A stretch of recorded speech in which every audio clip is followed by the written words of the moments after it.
Welcome to Mystic Musings with Tobie Hewitt.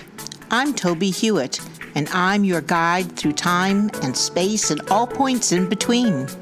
Mystic Musings will give you insight into who you are, why you are here, how to live an authentic life, and where you fit into the universe around you. Join me on this path of mystical exploration.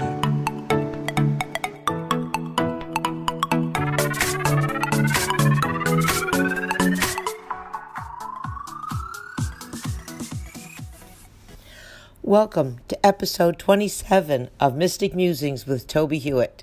This week we will look at extrasensory perception as we continue our mystic journey. I apologize for my voice. I did a psychic fair over the weekend, and it was very wonderful. It was just lovely, and a lot of people showed up. The first day, there was a big storm, and there weren't that many people, but the second day, huge numbers of people showed up, so I gave a lot of readings. And so my voice is a little raw, but I want to get caught up and make sure that you have this podcast today.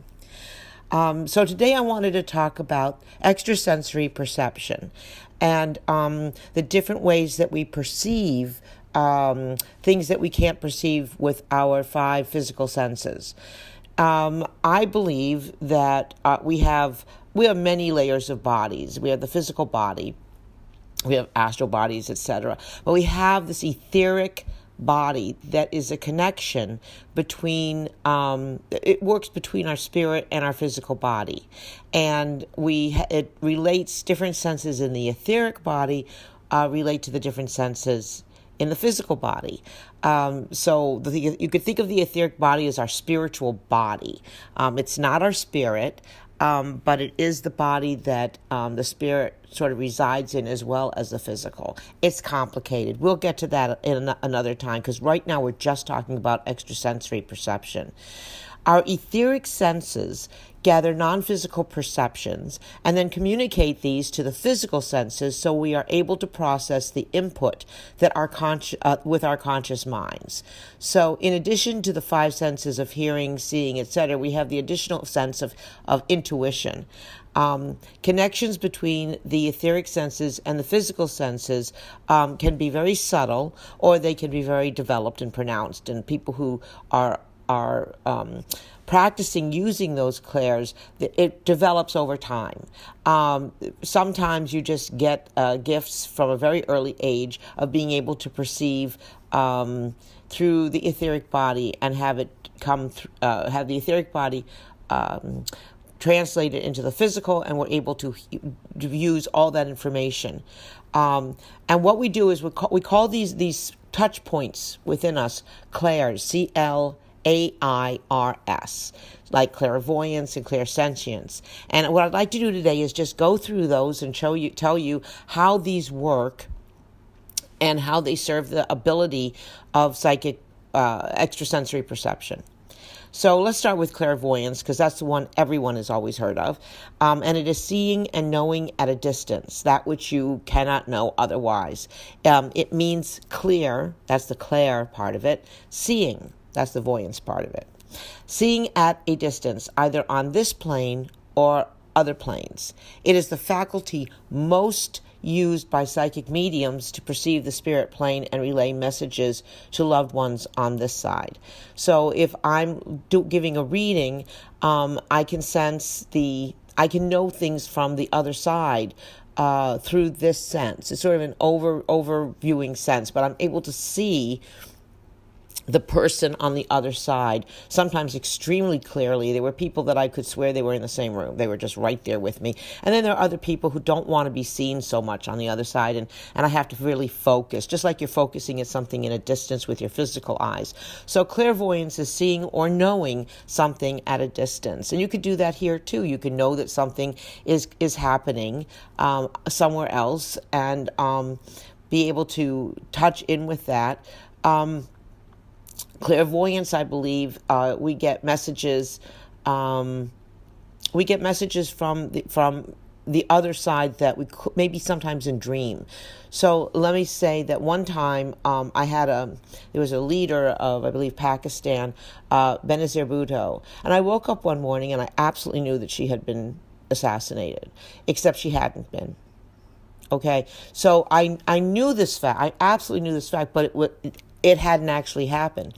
3 days later, I woke up and she had been assassinated, which is an awful example, but it is one that is very, obvious that there was a knowing here. There was a clairvoyance and precognition at the same time that was going on.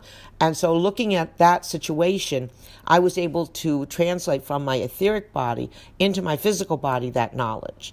So I was using intuition and precognition and clairvoyance to get that information. But because time is a relative, it's not actual. We make up time. It's a construct that we've created here so we don't all just go bumbling around. Because of the changes in time here, the wafflingness of it, I was 3 days early on that knowledge. Clear sentience means clear feeling. We can define this most easily by talking about, for example, empathy, the ability to perceive the feelings of others. But it also has to do with feeling not only the state in which another person is experiencing, but also their emotions and maybe even the way they physically feel. When I was in high school, I had a friend who I hadn't seen all day, and I got to choir, and she was a little late. She came into choir. And the minute she sat down next to me, my mouth hurt so badly. Every tooth was like on fire. It was just a horrible feeling. And I had to raise my hand and I had to go and leave the room for a minute. And the minute I hit the hallway, the feeling went away. So I thought, okay, it was just a momentary thing. And I came back and the feeling came back, and Martha's sitting next to me. And every time I sat down next to her, the feeling started up again.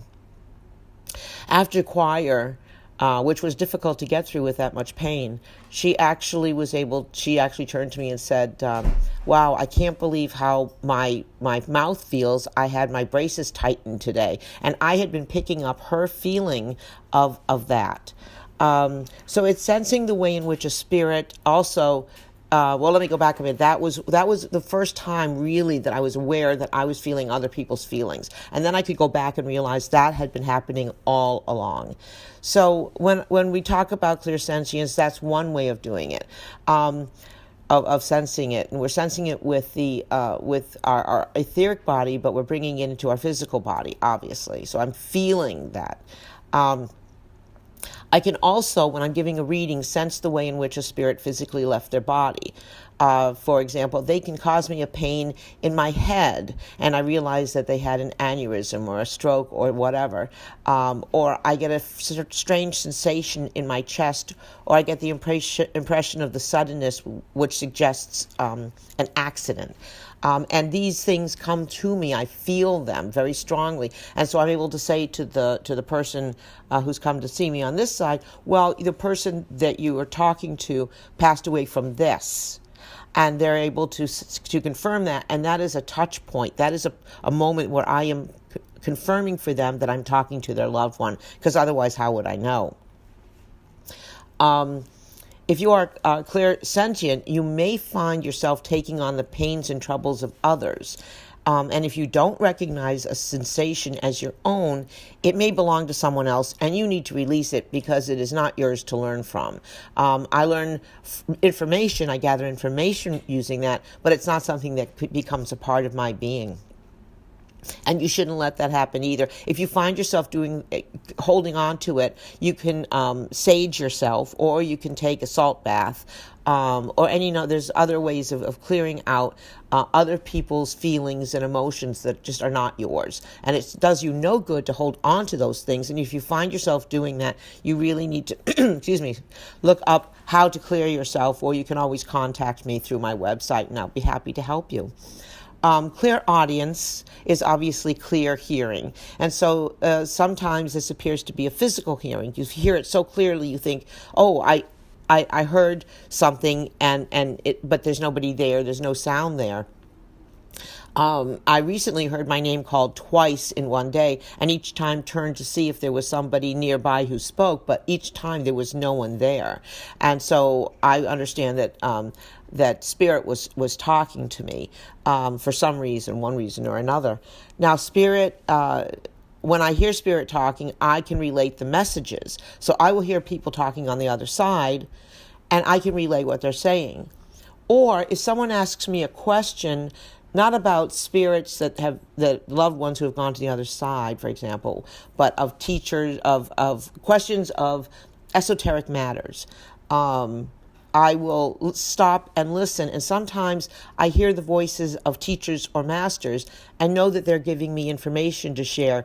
And sometimes, in fact, oftentimes when that happens, I sort of shift a little bit. I don't let anybody come into my body or anything else, but I shift a little bit my perception, and they can go through my etheric body. They can communicate that information to my physical body, and I'm able to then relate it to the person who asked the question.